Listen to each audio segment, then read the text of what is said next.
Hello, hello, and welcome to Business of Design. I'm Kimberley Seldon, and I missed you so much. I was away on holidays. I don't know if you missed me, but I went on a vacation. I went to Scotland, which is so darn beautiful. I was gobsmacked by how pretty it is. We just hit it. We had great weather. We were cycling through St. Andrews and Fife, and we toured the Highlands and a couple of different islands, and we ended our trip in London and did architectural walking tours. It was heaven. It was wonderful, and I really unplugged. And now I get to come back to all my projects running smoothly. I think I was missed a little, but it certainly didn't stop the train. And I know for sure I missed you guys. And we have a great conversation today. You are going to meet an amazing woman, Rachael Bozsik, and she is an international keynote speaker and in-demand elite personal branding coach. And she's really lovely. And she works exclusively with talented female entrepreneurs.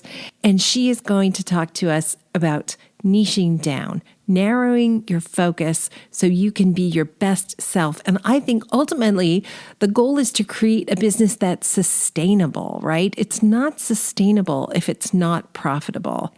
And we have had a tailwind at our back the last few years. Thank you, COVID. It's a gift of a very bad situation, but it turned out to be helpful for a lot of us. We have had an excess of work. We've had an excess of projects. It's really exciting. And now I think as we're coming out of that phase, it's important for us to be intentional and make sure we continue to work with those clients and on those projects that are consistent with our value, complement our brand, and frankly, make us happy.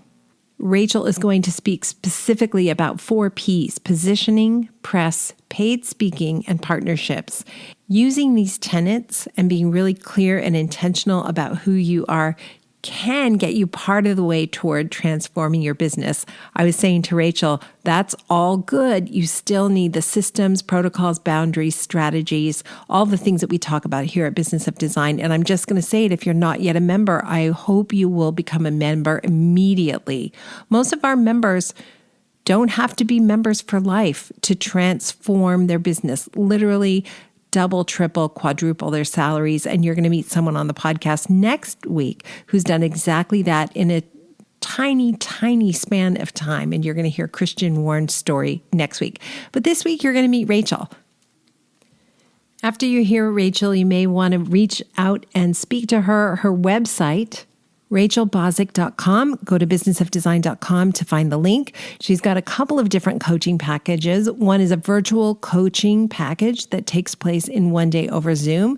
And the other is a 2-day Luxe package, which takes place in person. And she's lovely and wonderful. So that may be what you're looking for. And we were talking after we finished the podcast that the work that we do is so synergistic because we focus on how do you run that project from top to bottom. And she focuses on branding and making sure that your positioning is right so you are in the right place to get the right clients. And I know I've mentioned this on the podcast so many times. We did a whole positioning statement and branding session the last time we had a Business of Design conference, which was January of 2020. Who knew what was coming? We didn't. But anyway, if you all recall the mantra, I am the expert. I am the prize to be won. I am on a mission to help.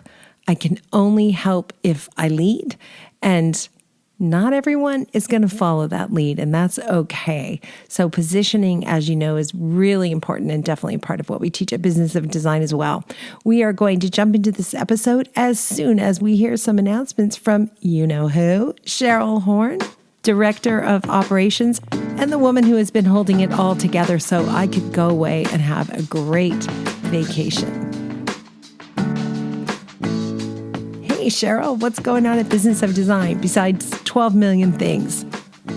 Well, I feel like September has been such a big month, and you know what? It's not over yet. So tomorrow, September 21st, we are doing BOD Live. We've actually been talking about this one for a while now because it's a book club and we've been reading Atomic Habits. So we're excited to have that conversation. So if you're a member of Business of Design, please join us tomorrow, September 21st at 1 p.m. EST to join in that meeting. Just log into your member dashboard and click to join. I'll be there. Can't wait. Next week, we have our 2-hour virtual seminar for the BOD contract commercial projects. Registration is still open for that one. It is a 2-hour live seminar, and you will get an opportunity to make sure you get all of your questions answered in regards to not just the commercial contract, but how to run a commercial project using the BOD 15. So you will get a copy of Kimberley's contract as part of that seminar, but please make sure you register, join us live, and come prepared with any questions that you have. Kimberley will be walking you through how she runs those commercial projects. Oh, wow, that's a big deal. We haven't done that one before. I better be ready for you guys. And then the other big one I'm going to announce, or I guess I've already been announcing it for a while, but I just opened up registration for our next elite retreat, and we're headed to Charleston and Savannah. And it's only been open a few days and we already have registrations, which is so exciting. We're happy to be going somewhere new. Kimberly's traveled with groups to Charleston and Savannah before, so it won't be completely new, but it is our first BOD elite retreat there. So if you are interested, please head to the website, check out those details. If you've joined us for a past elite retreat or you're a boss member, check your inboxes because I did send you a special promo code. If you didn't get that, by all means, reach out to me. And of course, if you are a BOD member, you're going to save as well. So make sure you check out all of these events and more at businessofdesign.com. Thanks so much. Oh, wow. That is a lot going on. And by the way, we're just going to keep you busy from now until, the end of at least 2023. If you're in Australia, don't forget, I'm coming for you. We're going to do an intensive BOD 15-step project management strategy. I'm just going to mind meld with each one of you. So you will run your projects entirely different from that day forward. So that's 2 great days in March in Australia. And then in April, we're doing the Elite Retreat, which I'm so excited about. I seriously can't wait. In fact, Janine and I are going in about 3 weeks to Charleston and Savannah to do some of the pre-scouting. We always visit a number of homes. We work on the learning while we're there in the city. So we make sure we want fresh content, and we want to make sure that you come away from that having really invested in yourself and ready to tackle the year ahead. So if you haven't signed up for those 2 events, we hope you will. And for those of you who missed this boss group, because we're getting inquiries now as the group is closed, there will be a 3rd boss group starting in 2023. So be ready for it. And Cheryl, thank you as usual. And thank you to each one of you. We're very appreciative that you give us your time and listen to the Business of Design podcast.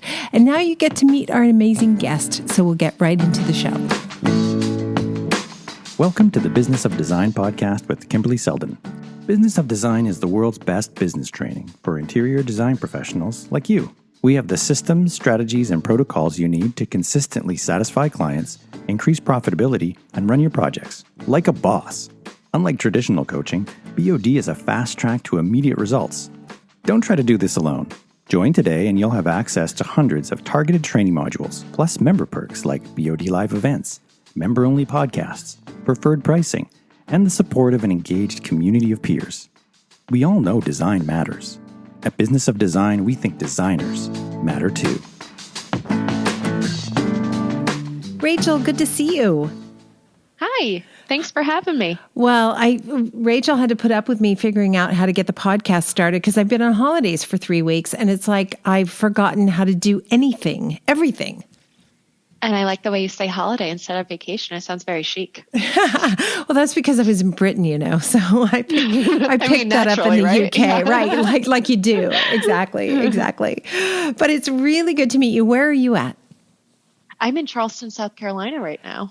I'm headed there next month. Business of Design has an elite retreat every year, and we've done it in Santa Monica and Palm Springs the last, 6 or 7 times. And we are going to do it in Charleston and Savannah in 2023. So I'm actually headed there on October 17th. It's such a beautiful place. I love it there. Oh my gosh, I love it. I split my time between Chicago and Charleston. And when I give my design clients the option, I say, do you want to work with me in Chicago or Charleston? 95% of the time, they say Charleston. Let me come to Charleston. Side note, if you need any referrals or corporate rates for hotels, I got you covered. Yes, in fact, I do. We've taken groups there before to learn about architecture and design, not interior designers, but just design enthusiasts. And we've always stayed at Charleston Place. But I'm thinking there must be something sexier now. Oh, yeah. I mean, I have a client coming in this afternoon from DC, and she's going to stay at the Dewberry. I had a client last week, and I did a brand launch weekend with her, which is like my most intensive program. She was here for 4 days. We put her up at Hotel Bennett. So I got you covered with the hotels. And I also know people over... Yeah, both of them. I also know people at the Preservation Society, and they're doing a hard hat tour in one of the historic homes in October with the architects, with the Preservation Societies coming in, and they're doing a talk. So let's connect after. Oh, that's amazing. Thank you. Yeah. Okay. I'm so looking forward to it. I have to say, I really am. And I'm looking forward to this conversation because I meet so many designers who have been in the trenches, in the weeds for so long, and they feel that they have to somehow accept where they're at in terms of the type of clients they're getting when their heart's desire is to reach a client who allows them to do bigger and better and more fulfilling and satisfying projects. So I want to not waste any time with you today, Rachael, and I want to ask specifically, how do I stop where I am right now and go further, catapult myself further toward the clients I want? What are the actionable things I can do right now to make that happen? Yeah, good question. So I work with female entrepreneurs, interior designers specifically, about 75% of my client base, and they all ask me the same question. And I really work with entrepreneurs that are in a place, right, where they're $300,000, $400,000, $500,000 in. So first thing I would say is like, you got to figure out what you like and what you don't like in your early stages of your business. What type of projects do you enjoy? What type of people do you enjoy? What type do you like historic? Do you like new builds? So spend those early years trying to figure it out. Then when you get to the place where you're like $300,000, $400,000, $500,000 in, it's time to niche down. What do you mean $300,000, $400,000, $500,000 in? Explain what you mean by that. You've done that in your business, right? So you've earned that in terms of profit, or you've earned that in terms of gross income? What specifically do you mean? I would say gross. Yeah, gross in the sense of you've been in a position where you've had the client base, right? You've been on the job sites. You might have hired your first team member, but you've spent the time playing around with different types of projects and clients. When you get to that position and you kind of have trialed and errored a few things yourself, because I always say it's hard to niche down if you don't know what you like and what you enjoy. So what you're saying is if clients have spent, $400,000, $500,000 with you during a year, meaning all your clients combined, all your gross income combined, then you're probably in a position where you're ready to go. Do you have to wait until you hit that number? What if what if I really see like, oh my gosh, I took whatever lousy jobs came my way and that's what I'm continuing to get. I'm done with that. I need to make a dramatic move and put myself in a different lane. Yeah. So you can, if you have had the experience on the back end and you've been able to figure it out quickly of like, I like this type of client, I like these sorts of projects, and you're, let's say, $150,000 in, then sure, it's time to niche down. I'm just saying I typically see women that are $300,000, $400,000, $500,000 because sometimes they're like, oh, I kind of like always wanted the new build from the ground up, and then they do it and they go, oh my gosh, never mind, I don't want that, right? So I'm oftentimes seeing at that level, you've had enough experience to make a decision. Now, the most important thing you can do, right, is niche down. It is so incredibly important to niche down and for you to say, this is who I am, this is what I do, and this is how I do it. I always tell my clients, people don't pay top dollar for general experts. They just don't. And I'm not calling, any woman a general expert, but the problem is most women are positioning themselves as general experts. A lot of people are calling themselves luxury designers. Yeah, well, same with everyone else, right? Well, they use the word luxury design, but then they have an online e-design package and, a 3-hour package. And the brand, the brand's not consistent. Yeah. So part of the problem, I think, with niching down is it requires you to have faith that you will work again. right? Because that's why people are generalists, because they think if I appeal to everybody, I might have enough work. And the magic is you want to appeal to a narrow audience that really desires what you have, your expertise, and they will pay you top dollar for it. Yeah, exactly. And that's the real power, right? Is niching down. So that I would say that it's the most important thing, that if you can build your business and build it quickly. And once again, like the power of niching down is really if you want to work with less clients for more money. So niching down is not a good move. If you want to have firms in 7 cities, let's say, and, just do kitchen remodels, like, yeah, that's not niche down enough. You're doing high volume, low ticket. But if you want to run a firm where you're in a position where you're working with a few clients at a given time and they're all top dollar, the power is in niching down. Ah, yes, it is. Let me give you a quick example that I think might be helpful and powerful here. So I had a client semi-recently that came to me and she said, listen, I'm really passionate about doing designs for families. I'm a family myself. I love doing kids spaces and family rooms and nurseries and kids rooms and all of that. And I said, Anne, I love it. And I think that's great. But like so many other designers are moms as well. And they want to do family spaces at the same time. So the question becomes like, why you over everyone else? Mm-hmm. Now, she had the time in her business where she already was kind of playing around and saying, hey, I'm really kind of liking playroom design, but I'm kind of running up a hill right now with people not really wanting to invest in their playrooms. They want to throw IKEA in there, right? Because the kids are going to ruin it and they're going to outgrow it quickly. So she's like, I love this imaginative play and holistic play, but I'm having a hard time breaking in. So I'm doing lower ticket, higher volume. And I said, all right, we got to niche you down. If you really want to do play spaces, and that's like super specific and niche, we need to make you transition from the general expert, right, to the specialized surgeon. And what that means is what we did in transitioning her brand is we said, hey, listen, she's an in-demand playroom designer. She has a background in early education. Previously, years and years and years ago, she co-created a curriculum that is taught in 45 schools. She saw kids addicted to the tablets and said, hey, listen, I really want to help people understand holistic play and what that looks like. So we used that previous experience. We started calling her in-demand playroom designer. We started getting her press, Family Fun magazine, Parents magazine. And then we got her in a position where now she became from saying like, hey, I can do family spaces. I'm a mom too. I like doing design, to saying like, hey, I'm an in-demand playroom designer.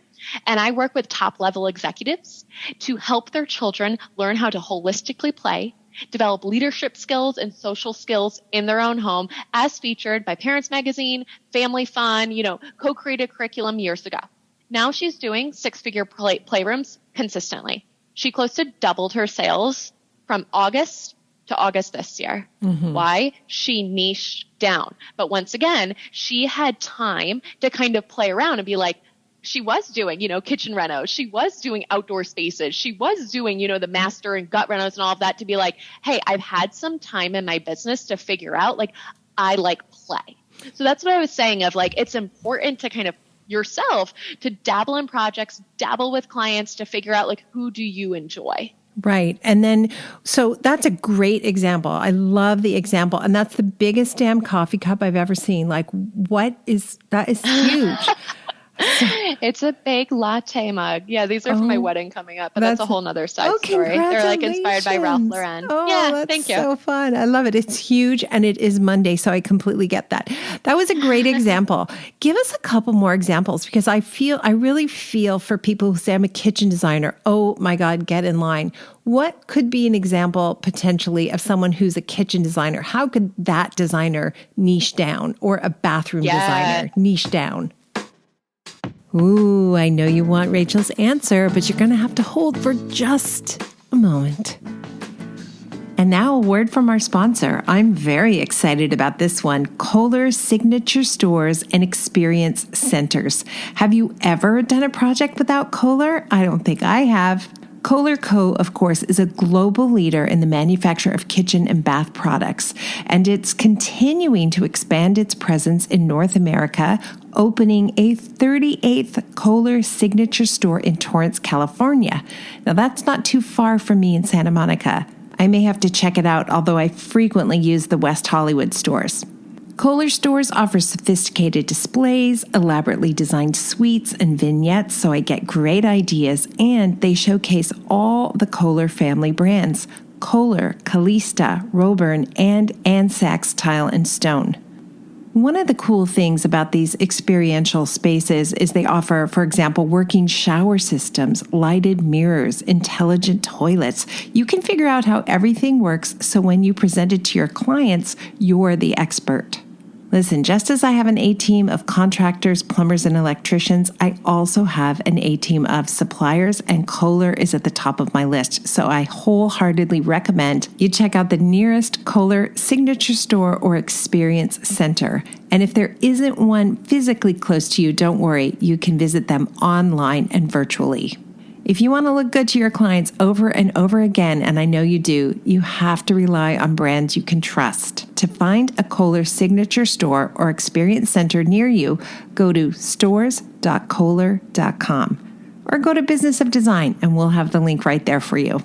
Thank you, Kohler, for sponsoring Business of Design. We really appreciate it. Okay, totally. So first thing I would say is you have to be thinking about the brand beyond the niche, right? So I work with my women on something called 4Ps. So it's positioning yourself as the expert. That's one piece. Then it's the press to back you up. So it's Anne saying, hey, I'm calling myself an in-demand playroom designer, but same with Family Fun, same with AD, same with Parents Magazine. So you have to also have like the backup credentials, and press is helpful for that. The next thing I would say is partnerships are incredibly helpful. So I'm using Anne again. She could call herself an in-demand playroom designer all day, every day, but who's going to fill the pipeline for her? So it's partnering with other industry experts that I'm putting in quotes over here, right? That your ideal client hangs out with. So for Anne, who spends 6 figures on playrooms? They're like those nursery schools, right? That are 6-figure nursery schools. So those private schools are hanging out, in quotes, with her ideal client. Those concierge pediatricianists are hanging out with her ideal client. So I would say, in addition to niching down, you better have the backup of knowing how to get the press to give you the credibility, or to have the background expertise, i.e. co-created a curriculum in 45 schools, and the partnerships to fill the pipeline for you.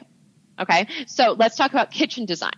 So fill in the blanks for me. You're saying that a designer that just does kitchen design? Yeah, because that is a notoriously high volume, low income, ghetto that you might find yourself in, right? Mm-hmm. So help somebody who's designing kitchens right now bust out. What do they got to do?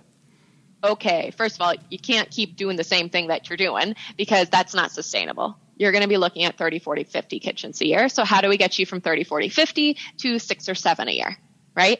So the question becomes is, first of all, even at your highest level kitchen, you're not going to make enough money on it. So you need to expand beyond kitchen. So you need to start looking around and seeing what else are you good at and what else do you enjoy. So for example, like Kay, it seems like obviously if you're doing kitchen remodels, that you're really good at renovations. So can you do large scale construction?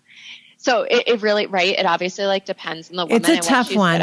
Yeah, that's a tough one. That's why I was saying you need the time to kind of sit around and play around and see. I mean, what I'm typically seeing. Could you combine it with great room? Could it be like, or could it be, could you niche in the hardworking spaces of a home, meaning kitchens and baths?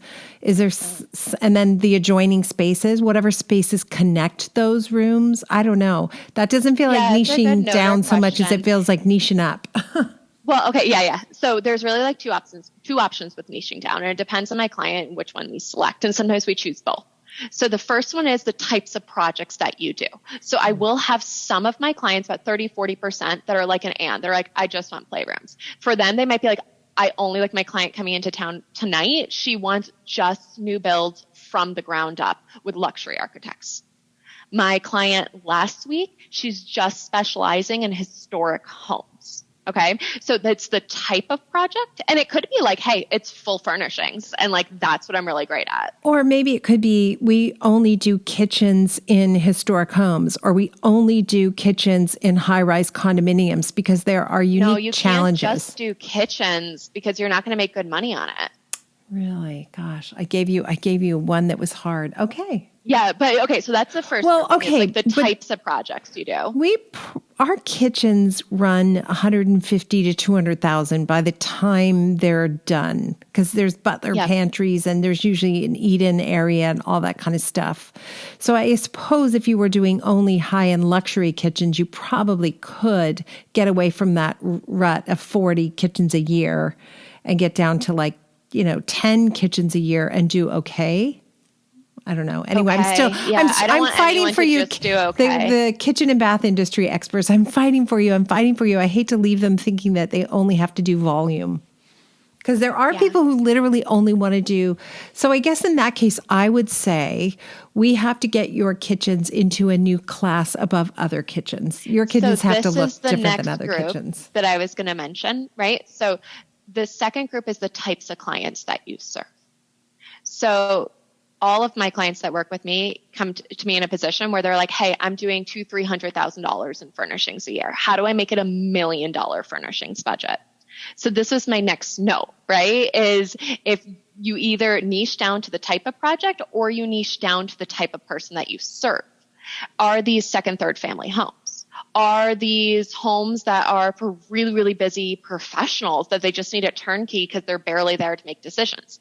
Are these homes for bachelors, right? Are you out in California or New York City? So the second question becomes, is there a certain market? So I guess let's go back to kitchen. Honestly, at that level of wealth and luxury, they're not just bringing one person to their kitchen. You have a designer that's doing the full home. So that's why I'm challenging you on that. If even if we just niche you down to kitchen and bath in the luxury market, right? They're going to bring in someone to do the whole thing. I think you need another Business of Design member who wants to renovate the rest of the house, and you work together and you handle the kitchens and baths and they handle the rest of the house. And then you can both, be, meteoric rise in your profitability. So let's put it that way. Yeah. It's a tough, and that's not the typical, right? So the typical is like a woman coming in and being like, hey, I'm doing some renovations, but they're kind of piecemealing it. That's what I'm seeing often. They're seeing the family comes to them and the family's in a position where they have hoarded the cash, and I'm putting that in quotes. They've worked really, really hard for their money, really hard. And they've lived in the home for a while and they're like, oh, the island doesn't work. Our furnishings are so blah. We have all this yucky paneling, blah, blah, blah, blah, blah. And they're like, and we're finally ready. And then they go into the renovation and naturally issues arise. And then that starts to cut the furnishings budget. Mm. So that's the typical, right? Of what I think a lot of designers do, and a lot of designers that I meet often, that's what they're doing. So their question becomes, okay, how do I get out of doing so many of these projects and launch further into a luxury market where the renovation budget is a whole lot bigger, meaning my design fee is a whole lot bigger, right? And B, the furnishings budget is a whole lot bigger. So I'm making great money on the furnishings. And also C, as issues arise in the renovation, because they will, the furniture budget doesn't get cut. Mm-hmm. It's a certain type of market. So that's what I'm seeing often. And then the question becomes, okay, how do we niche you down here? So are we going to, I'll give you a quick example. I have a client right now, and her name's Maggie, and she's out in Nashville. And she was working with 25, 30 homes a year in this market, right? Exhausting, absolutely exhausting. And that market naturally is very tied to their cash because they've hung on to it for so long and they're finally ready to do it, meaning very involved in the process. And as a designer, that's super frustrating. So for Maggie, we're like, okay, who do we really want to work with, right? And we decided together that it was going to be professional families. Her ideal market was mom and dad both worked. They were both busy. Maybe one's an entrepreneur and one's an executive. And they're like, you know what? We love this neighborhood. We love this home. We just purchased. We're living here for a while. And we want to do it all in one swoop. So how do we do it? guess what? There's so many other designers like Maggie that want that project. Right? So we can't make her a general expert. What were you going to say? No, I was going to say, like, this is all true and it's all such good information. And I don't care if you're doing a $20,000 living room or a $5 million house. You have to have the process, the systems, the boundaries, the protocols to run the projects to make those clients happy, or it's not going to work. It doesn't matter if you land a whale of a client who's got $5 million to spend. You still have to run your business from top to tail like a professional. So that's not a shortcut, right? There's two sides to the coin. You have to make up your mind. You have to set the intention. You have to go for the clients you should be having, but then you have to be able to make those clients happy. Oh yeah, you have to be able to serve them, especially in a higher end market. There's a different level of service that you're going to need to, make sure you're being thoughtful of, because your goal is to have tons of referrals. But going back to Maggie, let's say, right? So she's like, okay, so I've decided, right? Together we decided, like, we want to position her for professional families, dual income. They're not going to cut the furnishings budget. They're going to do it in one swoop. They're not going to be like, hey, let's do kitchen, and then maybe we'll do the master bath, and then maybe later the second. Nuh-uh. The whole thing, they're not going to live there, right? So we're like, okay, how do we niche her down for this? So we decided together it's professional families. She's a professional family herself. She owns a bunch of Airbnb properties. She, has a background in real estate. We reworked all of this to say, hey, listen, I understand the ROI value. I get that you guys are incredibly busy. I'm going to make this turnkey for you. As featured by Realtor.com. As featured by Better Homes and Gardens. So we got her those features. Now it's backing her up. Okay. And then we're like, okay, so who's seeing these properties before anyone else sees them and makes a decision on them? Realtors, right? How do we get her partnered with the realtor? She only needs like 7 or 8 of them, where the realtor sees a property. She's showing it to a couple that meets Maggie's ideal criteria, and then brings Maggie in as the partner. So the pipeline is filled for her. Okay, so I love this idea. Example. And now I have to know what's in it for the realtor, because that's what people will ask. How do I make those connections? How do I make it sticky enough so that they will refer me? Yeah. So what's in it for the realtor is if you are positioned as the expert, saying and declaring, hey, my name is Maggie, and I specialize in working with professional families to do turnkey properties with large-scale renovation, as featured in Realtor.com, as featured in Better Homes and Gardens, as featured in AD. You better believe you make that realtor look really, really good. And then I do a lot of back-end, like figuring out like what sort of compensation does the realtor get? Do they have a charity that you make a donation on? Some of that depends, but really honestly, in the luxury market, 5% of my clients, 10% of my clients, if that, are making any sort of monetary donation or gift on behalf of that, because they're really positioning themselves as that specialized surgeon that realtor actually really needs. Yeah. It's it's interesting. I think it's challenging to make those connections. It is challenging, but I guess you put yourself in a position where you're socializing with those realtors on a regular basis, and suddenly you seem like the right person to call. So yes, that's important too, but a lot of work that I do, and probably spend, a few hours training my clients on this, is really getting your brand positioned properly and then setting up those meetings where actually not pitching yourself, because I never want your brand to be diluted like that, but you're having those conversations being like, here's the value I think I can bring. This is how I think, this could be mutually beneficial. So rather than just like being in their space and saying hi, it's making sure your brand's put together. Make sure you're declaring it on your website. Make sure you've niched down, you have the press behind you, and then go into those conversations where it almost becomes such a no-brainer, like a yes, she is a great asset for me to bring in. Yeah, you've hit on something I think we talk about a lot, which is consistency as well. It's one thing to say that you are in-demand luxury home designer. It's another thing that every single touch point the client may run into that has your name on it says the same thing, is completely consistent. Sure. Yeah. I mean, your goal is to make sure your brand is consistent on every single platform. And a really good rule of thumb, you guys, is every single asset that you have, it should be able to be isolated on its own. And someone should be able to take a peek at it and say, I understand what she does and how she does it. Meaning they could just look at your Instagram bio and be like, professional families in Tennessee, full-scale renovation. Got it. Or look at, let's say, Anne's website with playrooms, be like large scale, or playrooms for executives, right? Like large scale, full figure. Got it. So if you go to your website now, or if I look at your email signature, your Instagram, or if I look at a marketing packet, if you can't answer, this is who I am, this is what I do, and here's who I'm a right fit for, and most importantly, who I'm not a right fit for, then how are other people going to be able to sell and promote your brand if you don't have the clarity yourself? Yeah, it's such a good point. And I think I said this earlier, Kimberly, but it's like this idea of like when you don't declare your brand, other people are going to declare it for you.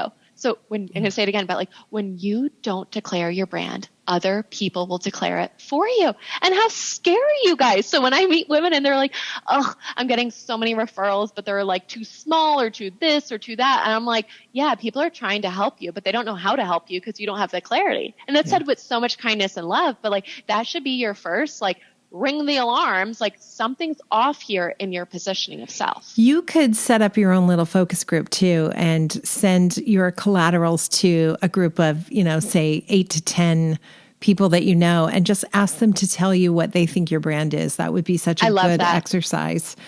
Oh, this is such a good conversation, Rachel. Thank you so much. We like to end every episode with something we call design intervention. What comes to mind? Yeah. So what comes to mind is when people don't know you, people don't trust you, and rightfully so. We live in such an oversaturated market where I feel like we're constantly being inundated by people that are trying to sell themselves or promote their services and business. So your goal, I would say, is to try to find third-party validation to support and endorse your work. Meaning, of course, press can be helpful for your brand. So if you have AD behind you, people trust AD. If you have a local feature behind you or an award behind you, start mentioning that and tagging that onto your brand. However, there's a lot of newer designers that maybe haven't had that type of opportunity yet. So I would say start looking into your past and start looking into your resume. Have you worked at some sort of firm where their name is recognizable? Have you worked with a certain builder, maybe locally, where their name is recognizable and you can say you collaborated together? Did you work on a certain number of projects recently, and that number is something that's helpful to endorse your brand? So I would say start to try to find third-party validation to endorse your work, that people already trust those resources, and it creates a bridge of trust for you. And start including that in all your sales calls and your marketing material. Good advice. And you can start small too. You can go after smaller, you don't have to go for Architectural Digest as the first point, but a local newspaper is a good point. A local print magazine, even some of the bigger blogs could be really impressive these days. So just the point is to start getting traction. As long as it's important to your ideal consumer, though. Yeah. Right? So start to think like, okay, being in the Seattle Times, like, that's a national publication. But if you're not local to Seattle, right, like, don't be in it. Or if you really want to do really trend forward, unique designs, like, realtor.com does not make sense for you. Mm-hmm. So start thinking around of like, is this local newspaper like helpful for my ideal client to trust me? Our goal is a bridge of trust. Yeah. It is. And I thank you so much. This was a lot of fun. And what a bonus that you're from Charleston. Thank you. That was fun. Thank you for being part of the Business of Design community and supporting BOD's mission to improve the industry one design business at a time. It's time for you to take the next step and join Business of Design.